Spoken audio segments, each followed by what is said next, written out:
হয়েছে, বলুন আল্লাহু আকবার।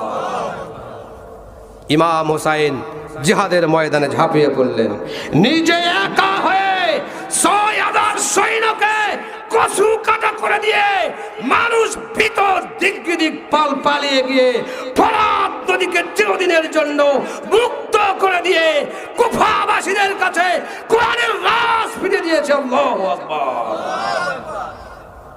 আমরাও বাংলার মসজিদে কোরআন কারা কারা পাঠাতে চাই, দুটো হাত তুলে ইমাম হুসাইনের মতো চিৎকার দিয়ে বলি নারায়ে তাকবীর। আমরা কোরআনকে পার্লামেন্টে পাঠাতে চাই কি চাই না বলেন? নেতা যেই হোক, নেতা যেই হোক, আমার কোনো দুঃখ নাই।